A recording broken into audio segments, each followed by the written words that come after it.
difícil porque inicié la semana platicando con un hombre que tiene una fase terminal de una enfermedad muy fuerte.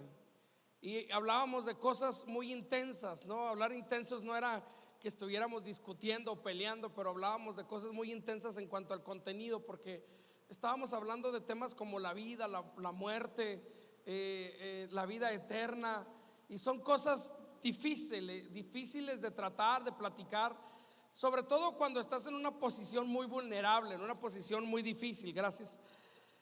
Y luego me entero que esta semana van a entrar 3 personas de la iglesia a cirugía en esta semana y la que viene.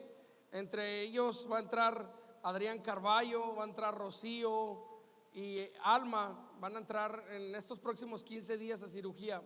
Y cuando viene una cirugía y viene una situación de enfermedad, generalmente nos hace tambalear, nos hace dudar, nos hace entrar en temor, nos hace vivir muchas situaciones difíciles, nos encontramos en muchos sentimientos. Y por eso es que yo creo que hoy es un buen día para hablar de cómo vencer el temor. La semana pasada hablábamos de que no siempre el temor tiene cara de temor, y que el temor es como un gigante que se levanta en nuestra vida y se nos planta y se nos para no permitir un crecimiento en nosotros, que nos detiene, que nos hace regresarnos. El temor es un gigante que no quiere que tú crezcas, que tú desarrolles tu vida.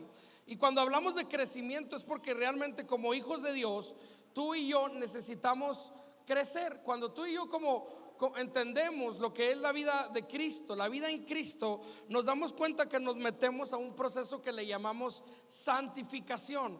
Y ese proceso de santificación nos va a llevar a ser mejores, nos va a llevar a crecer, nos va a llevar a estar más cerca de Dios. Pablo hablaba y decía: prosigo a la meta del premio del supremo llamamiento que es en Cristo Jesús.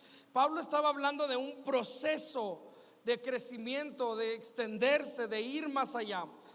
Segunda de Pedro capítulo 3 verso 18 dice: antes bien, creced en la gracia y el conocimiento de nuestro Señor y Salvador Jesucristo. Es decir, Pedro nos está hablando y nos está diciendo que tenemos que ir creciendo. Un hijo de Dios no puede quedarse estancado. Un hijo de Dios necesita crecer. La palabra de Dios viene y se siembra en nuestra vida, pero cuando se siembra nace un árbol y ese árbol tiene que dar fruto. Cuando un árbol no da fruto, no es un árbol bueno, no es un árbol próspero, no da a veces ni sombra, ¿no? Y eso necesitamos entender. No es para lo que tú y yo fuimos llamados. Tú y yo fuimos llamados para dar fruto. La palabra de Dios, Jesús mismo dice: yo he venido para que tengan vida y vida en abundancia. Es decir, Dios quiere que crezcamos, Dios quiere que nos desarrollemos. Salmos dice: plantados en la casa del Señor florecerán, hablando de un fruto, hablando de permanecer en la casa de Dios, que es como vamos a crecer. El gran problema, amados, es que el temor viene a nuestra vida. Las circunstancias que vivimos vienen a nuestra vida y se nos paran como un gigante para evitar que tú y yo podamos crecer en el reino de Dios. Y lo que el diablo quiere es que tú no crezcas, que tú te quedes como el pastor, enanito. Pensé que le iba a sacar la sonrisa a varios, pero necesito hacer otros chistes mejores. ¿Están despiertos? Dice Rocío que si es el calor. ¿A cuántos no les gusta el calor? Échenle ganas en su vida cristiana. Dicen que el infierno es bien caliente. No, que se despertaban con ese chiste. Ay, jole. El temor no siempre tiene cara de temor. El temor no se nos va a presentar y nos va a presentarse delante de nosotros como temor. El temor ciertamente puede ser un miedo tremendo, un miedo que nos infunde hasta los huesos, pero el temor también tiene otras caras, tiene otros rostros, tiene otros nombres, como la ansiedad, la angustia, los nervios, la preocupación. El temor también se nos presenta en nuestra vida como el estrés, como la tensión. Y todo eso se va reflejando en problemas físicos. El temor se presenta en nuestra vida, no necesariamente como una enfermedad, pero cuando nos dan el nombre de la enfermedad, probablemente es cuando se presenta el temor y te dice te quedan pocos días de vida. El temor lo que quiere es que tú no puedas crecer, tú no te puedas desarrollar. Y quiero hablarte del libro de Mateo. En el libro de Mateo hay una historia que encontramos a Jesús con sus discípulos, y hoy quiero basar la enseñanza en este libro, Mateo 14, 22 al 33. Todos hemos oído esta historia, todos la hemos escuchado en alguna ocasión. Ahorita que pregunté que si a algunos no les gustaba el calor, que dijeron ahorita nos va a parar el pastor y a orar porque ya venga el frío, ¿ah? Frío, ya ven. No, más bien hay que echarle ganas, hermanos, porque está muy gacho el calor. Mateo 14, 22 dice: enseguida Jesús hizo a sus discípulos entrar en la barca e ir delante de él a la otra ribera. Entre tanto que él despedida la multitud, subió a orar aparte, y cuando llegó la noche estaba ahí solo, y ya la barca estaba en medio del mar, azotada por las olas, porque el viento era contrario. Mas a la cuarta vigilia de la noche, Jesús vino a ellos andando sobre el mar, y los discípulos, viéndole andar sobre el mar, se turbaron y dijeron: un fantasma, y dieron voces de miedo. Diga conmigo: voces de miedo. Pero enseguida Jesús les habló diciendo: tened ánimo, yo soy, no temáis. Diga conmigo: no temáis. Entonces le respondió Pedro y le dijo: Señor, si eres tú, manda que yo vaya a ti sobre las aguas. Y él le dijo: ven. Y descendiendo Pedro de la barca, andaba sobre las aguas para ir a Jesús. Pero al ver el fuerte viento, tuvo miedo, y comenzando a hundirse, dio voces diciendo: Señor, sálvame. Y al momento Jesús, extendiendo la mano, asió de él y le dijo: hombre de poca fe, ¿por qué dudaste? Y cuando ellos subieron a la barca, se calmó el viento. Entonces los que estaban en la barca vinieron y le adoraron diciendo: verdaderamente tú eres el Hijo de Dios. Ahora, notamos en el verso 26, cuando los discípulos ven a Jesús andando sobre el mar, se turbaron diciendo: este es un fantasma, y dieron voces de miedo. No dice la Biblia cuáles fueron las voces de miedo, pero ya te imaginarás, ¿no? Yo creo que Mateo, como estaba ahí con ellos, no los quiso quemar, pero eran gritos, ¿no? ¡Ah! ¡Ah! Y empiezan a gritar como aquellos hombres cuando ven una cucaracha y gritan más fuerte que la mujer. Y estos hombres empezaron a tener temor, empezaron a tener miedo en su vida. Y luego dice que Jesús les habló y les dijo: hey, tengan ánimo, yo soy, no tengan temor. Muchas veces en nuestra vida se levantan fuertes vientos, se levantan situaciones difíciles que nos van a azotar nuestra vida, que van a azotar nuestra familia, y Dios se nos aparece y nos dice: no tengas miedo, yo estoy contigo, yo soy, no tengan temor. Ahora, algo que me llama mucho la atención es: Pedro creía en Jesús. Pedro era una persona que amaba a Jesús, creía lo que Jesús le decía y lo seguía con pasión y lo seguía con amor. De hecho, cuando Pedro se da cuenta que es Jesús, Pedro le dice: Señor, manda que yo vaya a ti. Y Jesús le dijo: ven. Y dice que al instante Pedro se bajó de la barca y comenzó a caminar sobre las aguas. Muchos, cuando escuchamos este versículo y oímos predicadores, hablan de la duda de Pedro. Pero mire, tan sencillo y tan fácil, ningún otro ser humano aparte de Jesús ha caminado sobre las aguas como Pedro. Y lo cierto es que Pedro creyó en Jesús. Cuando Pedro vio el viento, dice la palabra, tuvo miedo. Pero al ver el fuerte viento, tuvo miedo. No fue hasta que Pedro quitó sus ojos de Jesús y empezó a ver la circunstancia alrededor. No fue hasta que Pedro vio cómo estaba el mar, el viento bien fuerte, que tuvo temor de hundirse. Y cuando quita los ojos de Jesús, él comienza a hundirse. Es impresionante. Yo no sé si ustedes han estado en el mar, cuando hay un viento, cuando se levanta la marea, cuando la situación está bien difícil. Yo no me atrevería a caminar o a intentar caminar sobre las aguas. Probablemente me falta fe. Pero Pedro lo hizo.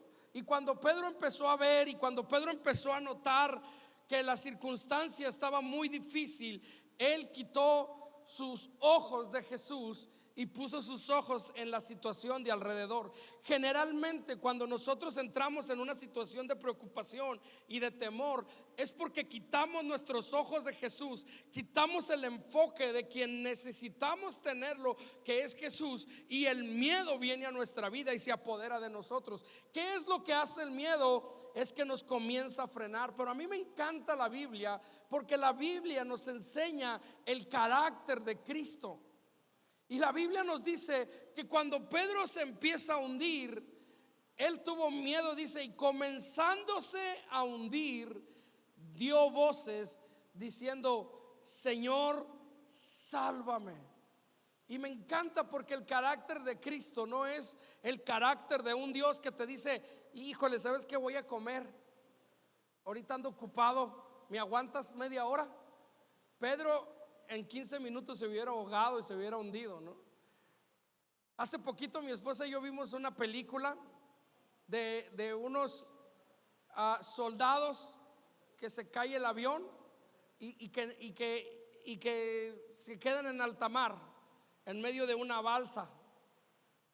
En esta balsa ellos estaban viendo los tiburones que los estaban acechando, y daban vueltas y vueltas, y ellos con un temor y nomás decían: ay, nanita. Lo único que los mantenía con vida era la balsa. Si ellos ponían un pie en el agua, los tiburones decían: gracias Dios por estos alimentos. Pero cuando estaba Pedro en medio de la situación de que se estaba hundiendo, Dios no le dijo: nos vemos mañana. Ah, dudaste, cabezón, ahí hógate. No, tenemos un Dios tan bueno que dice que al instante, la Reina Valera dice: al momento Jesús extendió la mano y le sostenía.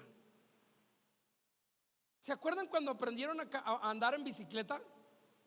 ¿Qué hubieras hecho si tu papá, tu mamá, tu amigo no te hubiera agarrado la bicicleta? Tú te caes. Pero yo me acuerdo cuando aprendes a andar en bicicleta, lo único que tienes es la persona que está sosteniendo la bicicleta para que no te caigas. La palabra dice que Jesús extendió la mano y lo sostenía, porque Pedro ya estaba en la mitad del agua. Pedro ya estaba en el agua, no estaban en la barca. Y Jesús, yo me imagino que lo llevó caminando, tomado de la mano, y le dijo: vente, Pedro, no dudes. Jesús nos sostiene en los momentos difíciles, en los momentos en los que estamos caminando y vemos que la circunstancia está complicada. Jesús extendió la mano y le sostenía, dice otra versión. Tú y yo, pero fíjate cómo Jesús les dice inmediatamente: ¿por qué dudaste? El temor está relacionado con la duda.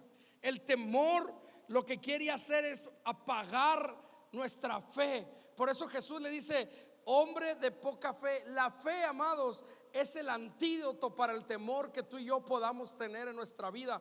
Nosotros necesitamos escuchar a Jesús, necesitamos prestar atención a sus palabras y estar atentos para cuando Jesús extienda su mano hacia nosotros, para cuando Jesús nos socorra, nos ayude, nos auxilie. Y Él lo quiere hacer. Jesús no tarda. Jesús es un Dios que atiende nuestras oraciones. La palabra de Dios dice: pide y se os dará. Cuando Pedro se encontró en una circunstancia, en un momento difícil, Pedro le dijo: Señor, sálvame, me estoy hundiendo. Y dice Dios que dice la palabra de Dios, al instante Jesús lo tomó y lo sostuvo en el mar. Y lo más increíble es que cuando ellos llegan a la barca, dicen: wow, verdaderamente eres el Hijo de Dios. Y le comenzaron a adorarle. Dios puede obrar en nuestra vida, amados, de una forma instantánea, cuando Él quiere, al instante. ¿Cómo podemos vencer el temor? Quiero hablarte de 4 cosas de cómo vamos a poder vencer el temor en nuestra vida. Cómo vamos a poder derribar a ese gigante que se levanta, a esas preocupaciones, a ese nerviosismo que tenemos. Primero tenemos que reconocer y recordar que Dios es capaz. Punto. No hay más. Dios es capaz.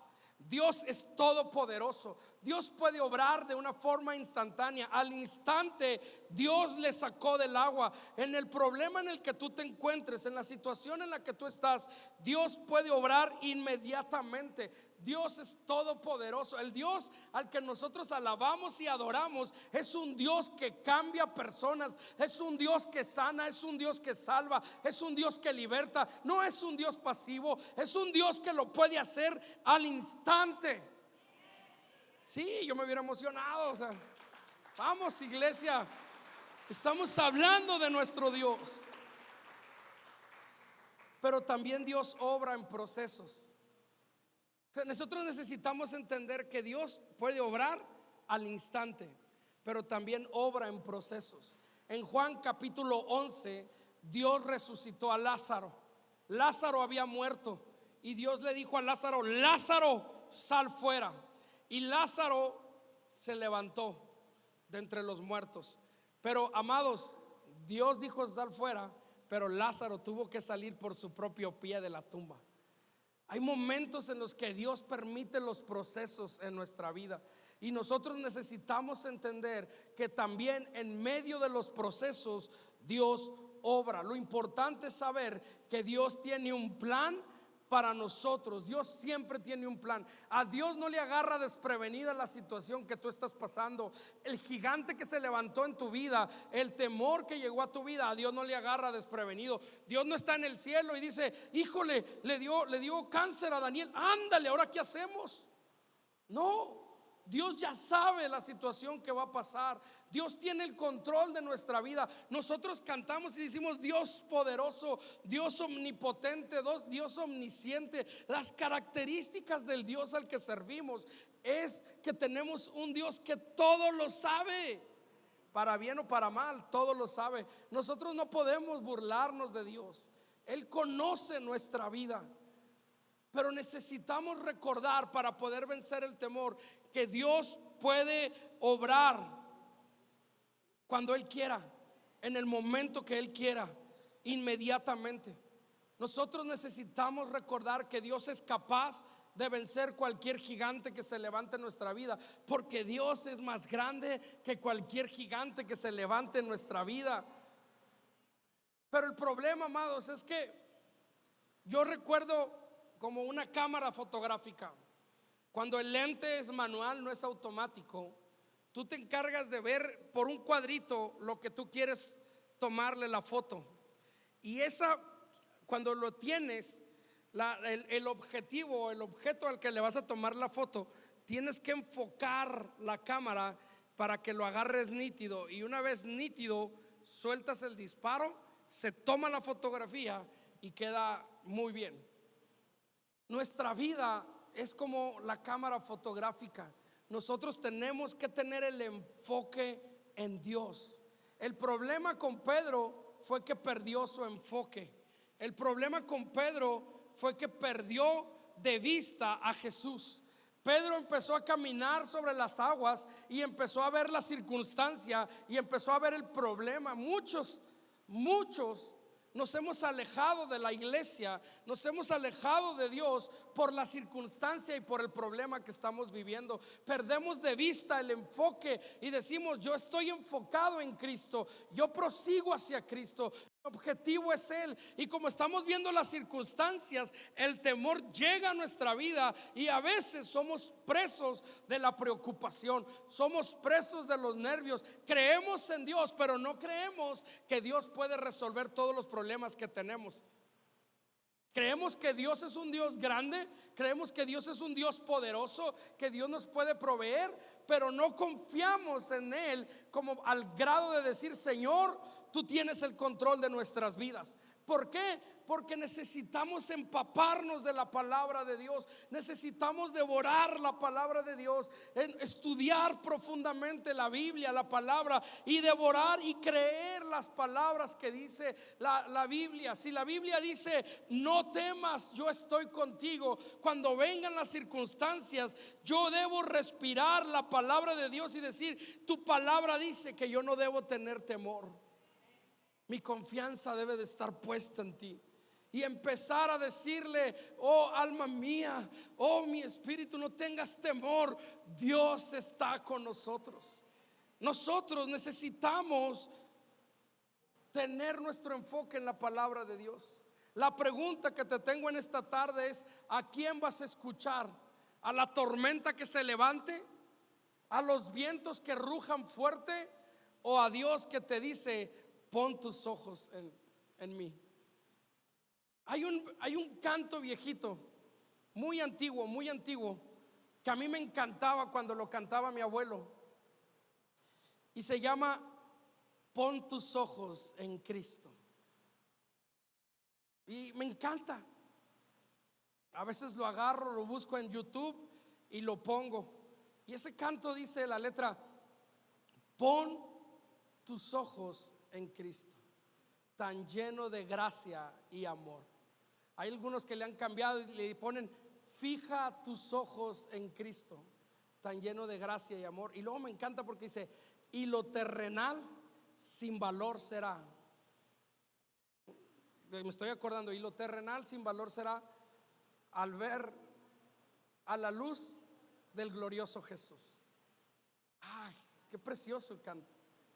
Cuando vienen los problemas, cuando vienen las situaciones difíciles, pon tus ojos en Cristo, y lo terrenal sin valor será.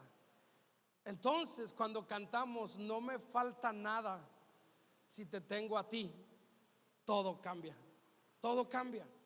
Nuestra perspectiva de la vida, nuestra perspectiva de la iglesia, nuestra perspectiva del pastor, nuestra perspectiva de los líderes cambian porque nuestro enfoque está puesto en Jesús. Amén. Número 2, mantenemos al Señor siempre delante de nosotros. Siempre el Señor va delante de nosotros. Salmos capítulo 16 dice: a Jehová he puesto siempre delante de mí, porque está a mi diestra y no seré conmovido. Otra versión dice: no seré derrotado. Si nosotros ponemos al Señor delante de nosotros, Él es el que pelea la batalla por nosotros. Él es el que se va a encargar de nuestros enemigos. Cuando David se fue con el gigante se levantó y sacó sus armas y tenía a todo el pueblo atemorizado. Pero Dios le dijo: yo estoy contigo, David. Y David se levantó contra el gigante y le dijo: tú vienes a mí con espada, tú vienes a mí con escudo, pero yo vengo a ti con el nombre del Señor de los ejércitos. El Señor te entregará hoy en mis manos. Él peleará la batalla por mí. Cuando nosotros enfrentamos el temor, cuando nosotros tenemos un problema, nosotros corremos, pero corremos atrás de Jesús, y Jesús es el que da por nosotros, y es el que peleará, y es el que luchará, y es el que triunfará por nosotros. Gracias, Señor, gracias.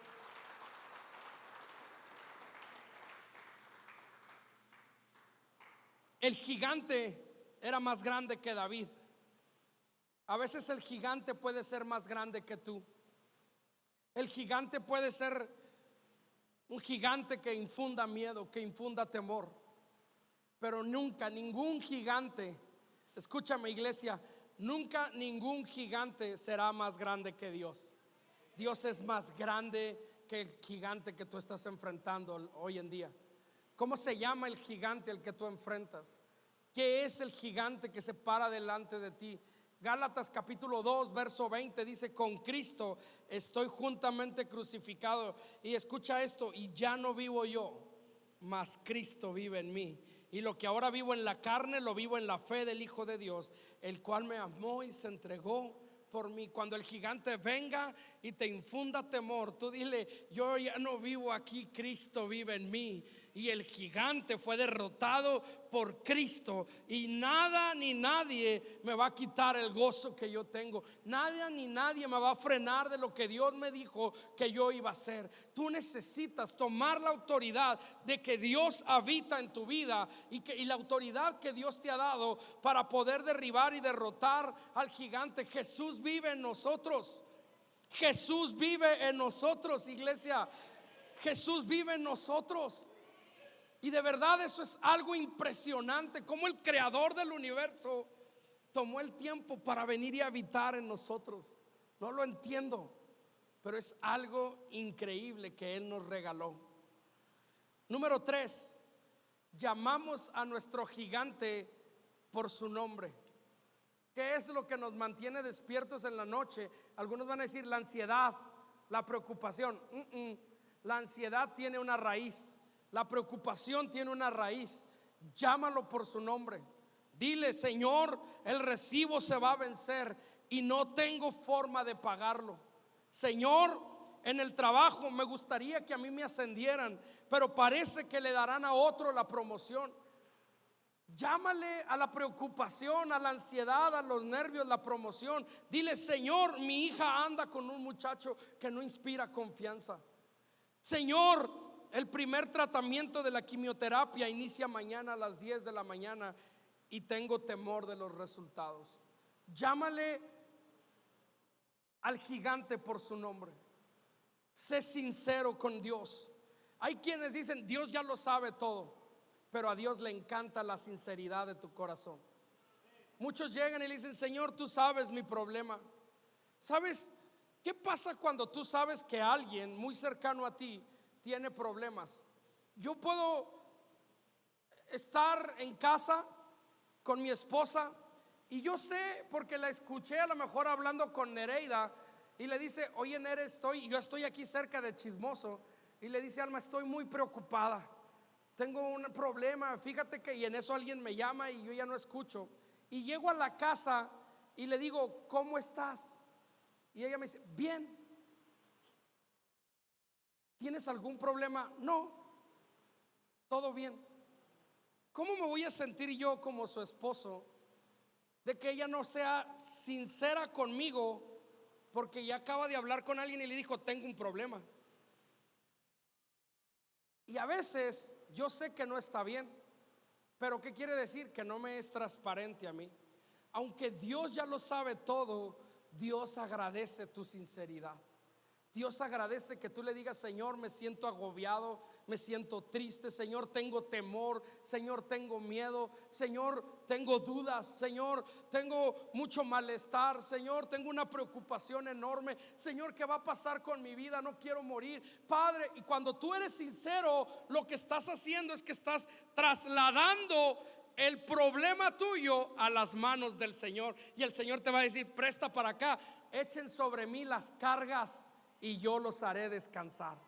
¿Cuándo vas a echar las cargas? Cuando les dices: este costal que traigo aquí se llama preocupación, este costal que traigo aquí se llama Abdías, se llama Isaí, estoy preocupado por él, no sé cómo tratar su carácter, no sé cómo tratar su enojo, no sé cómo tratar a mi esposa, Señor, porque a veces soy muy torpe y no hay cómo hacerle. Lo único que estoy haciendo es agarro el costal y se lo traslado a las manos de Dios. Y Dios, déjame decirte una cosa, es experto en agarrar esas cosas y hacer con ello lo mejor para un propósito eterno en nuestra vida.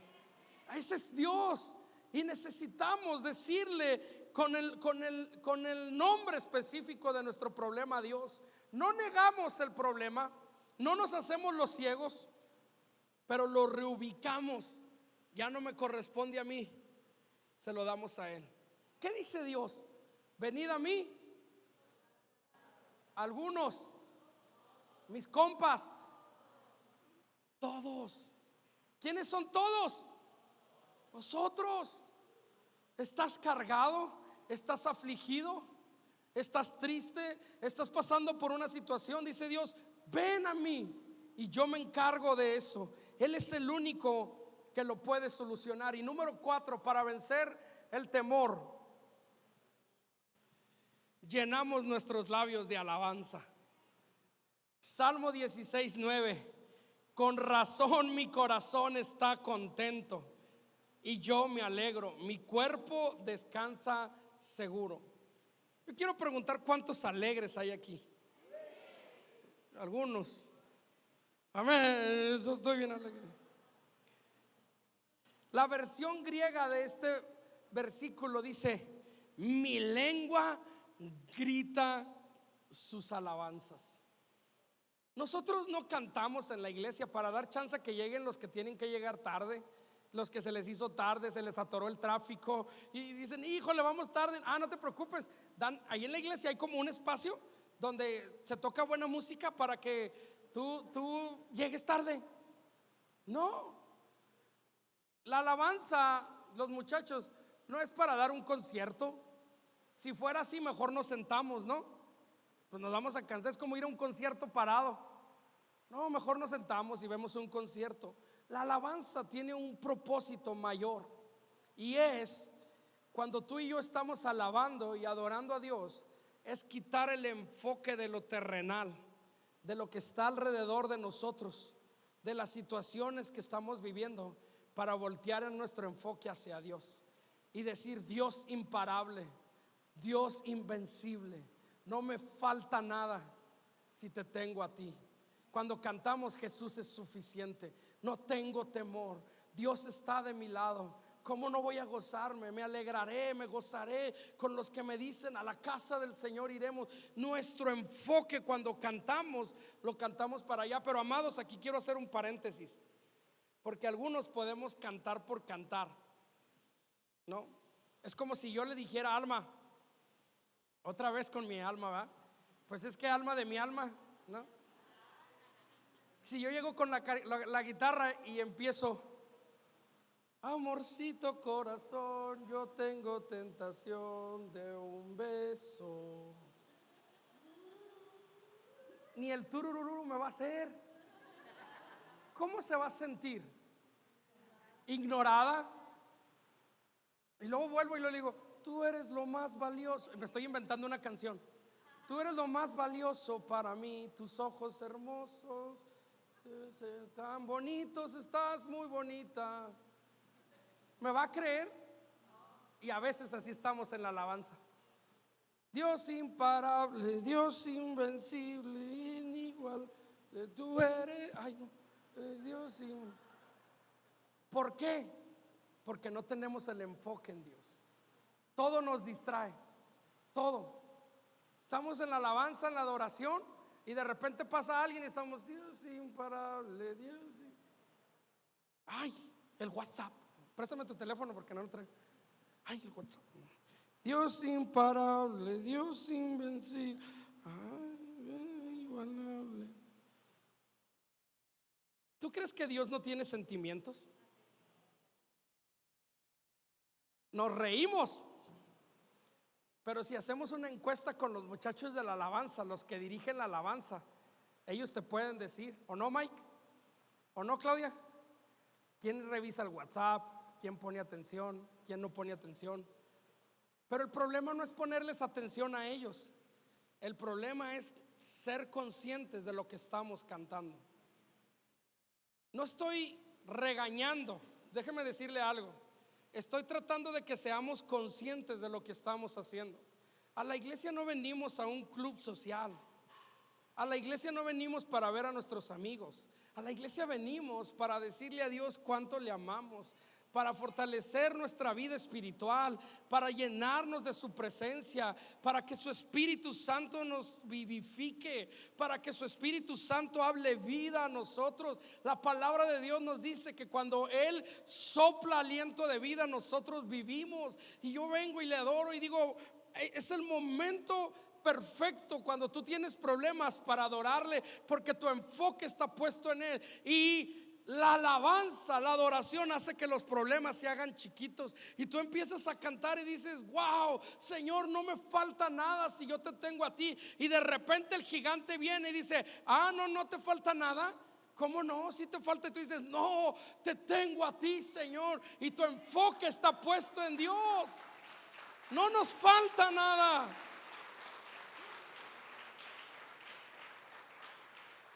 ¿Por qué cantar si las circunstancias no cambian?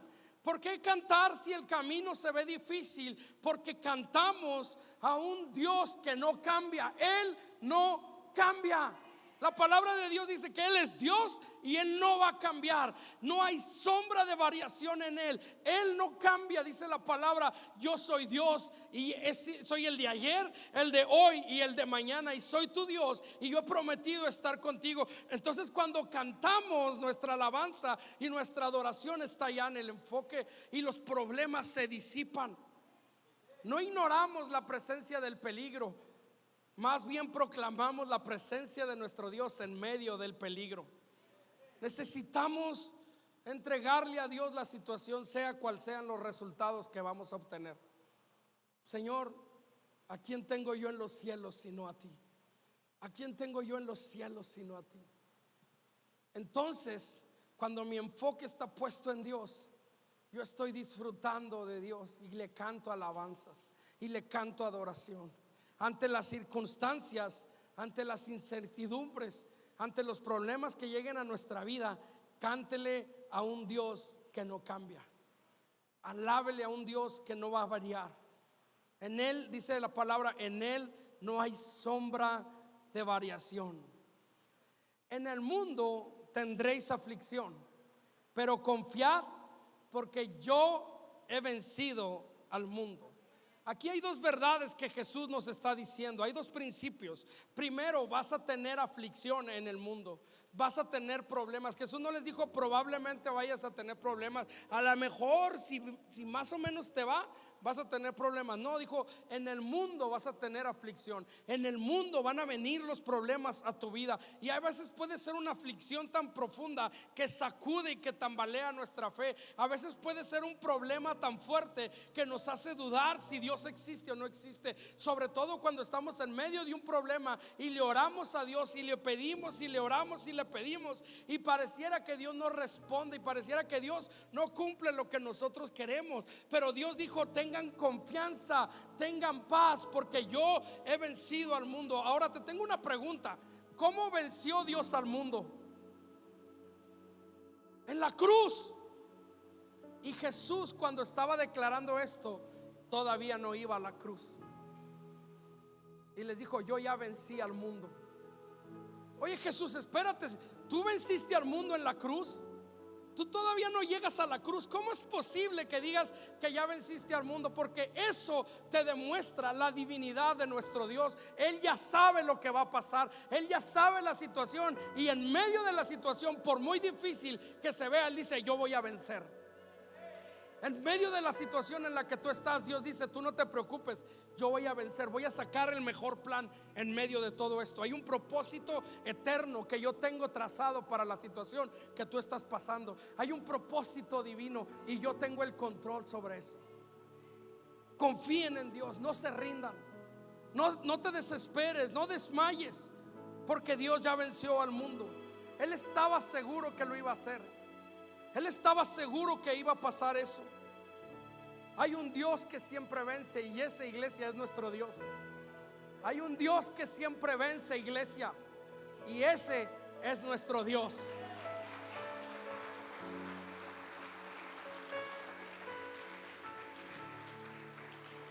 Van a venir problemas. Va a venir el gigante del temor y se nos va a parar enfrente. ¿Y a dónde vamos nosotros? El otro día yo platicaba con alguien y yo le decía: ¿a dónde vamos cuando la vida duele más? A la cruz. A la cruz. Hebreos dice que ahí es donde tenemos anclada nuestra esperanza, en la cruz. Ahí es donde nos vamos a anclar. Cuando la vida duele más, es cuando Él tiene el control de todo y decimos: Señor, tú tienes el control, mucho más allá de lo que mis ojos puedan ver. Tú tienes el control. Yo me acuerdo cuando yo vi la película La Pasión de Cristo. Fuimos Alma y yo al cine y ver la situación de cuando estaban crucificando a Jesús. Yo estaba llorando. Yo estaba llorando y le agarraba la mano a Alma y le estrechaba la mano bien fuerte y lloraba. Y yo decía, ¿por qué le hacen eso a mi Jesús? A lo mejor van a decir unos, ay, qué clavado, pastor, era Jim Caviezel, no, era un actor. Yo estaba viendo a Jesús en ese momento y decía, ¿por qué lo están haciendo? Y hubo un momento en el que yo le preguntaba a Jesús, a Dios Padre, le decía, Dios, ¿por qué tú no hiciste nada? ¿Por qué dejaste que se burlaran de Jesús?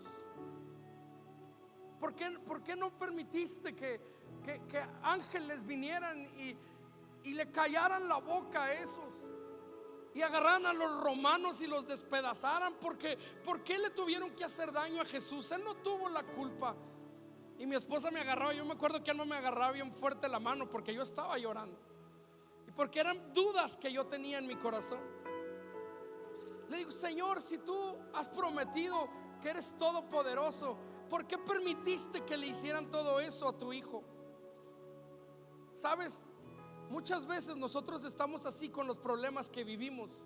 Señor, ¿por qué permitiste que yo pasara esto? Señor, ¿por qué permitiste que yo viviera esta situación? ¿Por qué permitiste que yo esté pasando esto, esté sufriendo este problema? ¿Por qué permitiste que a mi hijo, a mi hija le sucediera esto? Que a mi familiar le llegara esta enfermedad, que a mi hermano, a mi hermana. ¿Por qué permitiste que papá se fuera? ¿Por qué permitiste tantas cosas en mi vida que me duelen y que me hieren? Señor, ¿por qué? Y sabes, el problema, amados, es que estamos viendo solamente una parte del cuadro. Imagínate a los discípulos cuando Jesús murió, cuando llegó el romano y le encajó la lanza y dijo, está muerto, ya no vive. Que los discípulos lo escucharon y dijeron, ya murió. Si hace unos días nos decía que Él había vencido al mundo, ¿cómo que ya murió? Se sintieron desolados, se sintieron tan decepcionados que volvieron a lo mismo. Pedro volvió a agarrar las redes y se metió a la mar y empezó a pescar otra vez pescados. Porque acuérdate que Jesús le dijo, yo te haré pescador de hombres. Pero Él no se regresó a la mar a pescar hombres, se regresó a pescar pescaditos. Se regresó a lo mismo. Y hay momentos en que el enemigo viene a nosotros y nos infunde temor y nos lastima y nos hiere y nos habla y nos quiere derrotar. Y hay muchos nos dejamos llevar como Pedro, ya agarramos las redes, ya no vamos a la iglesia, ya no vamos a los grupos de hombres, ya no me acerco a Dios, no me cumplió lo que yo quería que me cumpliera. El problema, amados, es que solo estamos viendo el momento y no vemos el cuadro completo.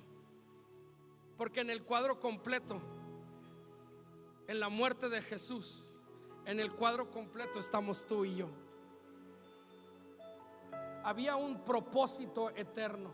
Si el Padre no hubiera permitido que Jesús no pasara eso, tú y yo no estaríamos aquí hablando y adorando a Dios. No habría salvación para nuestra vida.